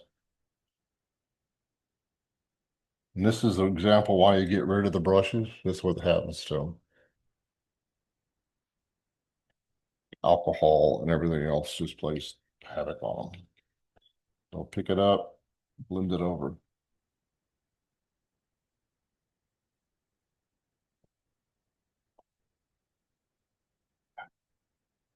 Lock it out. All right. Freaking it up.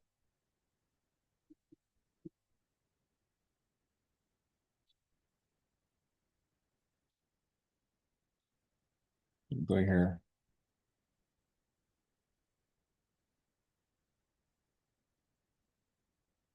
You ever tetanus doing this? I get my shot every week. The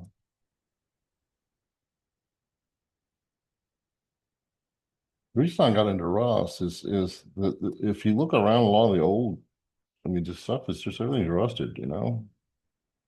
And then one of the things which we're talking about is if we're doing stuff in the contest room, which I really encourage, trust me, get involved in a contest room. When Dwayne and Mike talking about making you a better modeler, it truly will. It'll give you things to think about that you wouldn't normally think about, such as flashings or pigeons. I mean, you're trying to do things as realistic as possible. And so, but when you look at the real world, I'll do a few of these nail holes.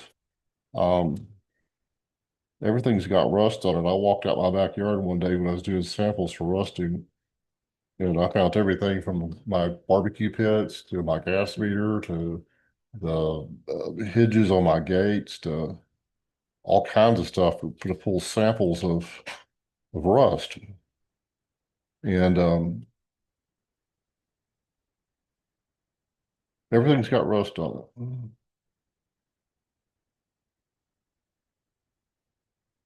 You kind of see there how I kind of pulled down off some of the nails. Now, one advantage of this brush being flat like it is now, I kind of make it real flat. Pull down some of these rust nails.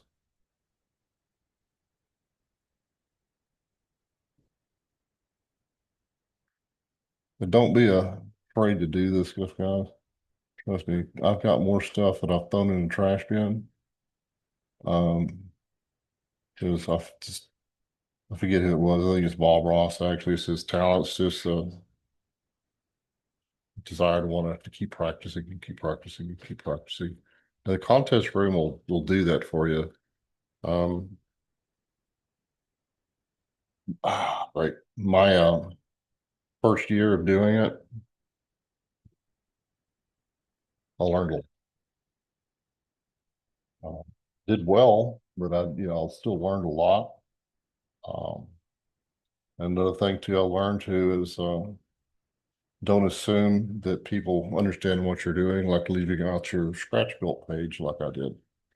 Because even though this model was 100 scratch builds, I did do a scratch build tab and then got reprimanded by everybody I know. Even this morning on the way here from my wife, she still won't let me forget about it. So You didn't do scratchbook what? Scratchbook what? you're right up where the tab is scratch built. Oh, Even though in all the tabs are talked about scratch built, scratch built, scratch built, this is scratch built, that as you're judging, you only get one category to judge. And me not thinking, I didn't put so that list tab. all your bill of materials and stuff like that, right? Yeah, it's just we have to show everything to scratch built. You got to do a separate tab because the judges don't look at everything. So I learned a lesson. This one that deal. Lourdes, which I think she's out of Houston. She's who I go to beat every year. She wasn't in Louisiana this year. I was kind of disappointed. Um, Her work is just phenomenal. She did a locomotive one year, and I thought I swore it was kit. It was all scratch built, every bit of it. All right. Add this in here. Now we're going to come back and create some runs. And all I do, guys, is just straight alcohol. Just get your alcohol. You put the cover that up or make another mess. Just pull it down. Now, a lot of what you're seeing on screen right now will look totally different when it's dry. And then when you come back and put your dull coat on it, it'll look different again. It'll actually lighten the rust up a little bit. So you're just putting Just alcohol. alcohol on the powdered area. Just on the powdered areas. Are you doing it from the bottom up or top down? Pop down.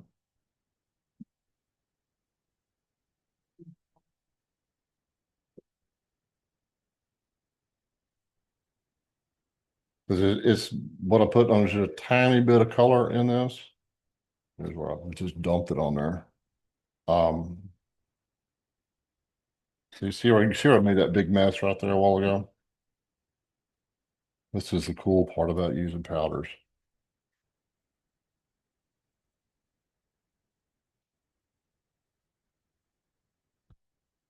There you are.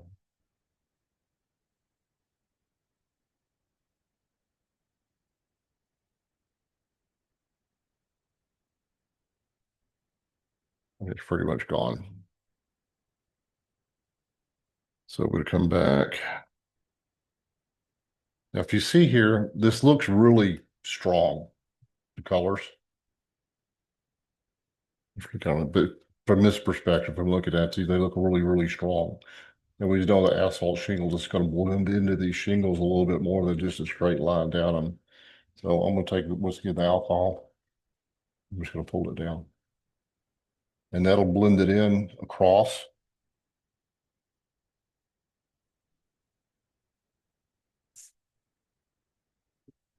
And down. Now, I'm kind of rushing through some of this stuff, but as I brush this stuff down, I'm going to let it dry. I would come back to it. I would look at it again. If I see an area I need to concentrate on, I'll scrub into that area and keep holding the material down.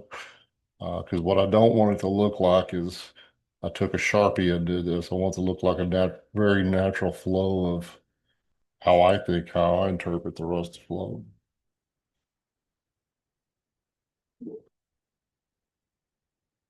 And that's the cool thing about doing this type stuff. Like I said, and the one thing I love about this hobby is the art portion of it. Everybody's got their interpretation of what they like to see and so on and so forth. And then when you get into the contest room, you'll really see the true artists come out in a lot of people. I mean, they're just amazing, some of the stuff you see and how into creativity they get into on doing things. And makes you a better modeler, it really does. That pretty much knocks this thing out as far as I would want to take it. I want to give it a little bit of more crust here and there. I'll come back and glue that later. But that's kind of it, guys. I mean, that's pretty much rust in a nutshell. Anybody got any questions or? Well done. What's the name of that Jerry's place that you got? Jerry's Artorama. It was actually one, not, what, 5 minutes from here? Yeah, it's at yeah, Little Road. Jerry's Artorama. It is they've got a little bit of everything there. Don't want to pass these around and look at them. That'd be cool. Probably get a little bit better perspective of what I'm working on. Hopefully. Always keep my crowd riveted. Okay. Russell, thank you very much. You're welcome. Russell. Very good. Very good. Well done. Okay, so next month, our November. Hmm? The paint is like. This is Hobby Lobby. This I Month, got. our clinic is Gizmos and Gadgets put on by Eric Smith. Appreciate your expertise. So thank you everyone Thank for you. attending. Let's take a quick break and then whoever's going through the mock contest room. It's tonight.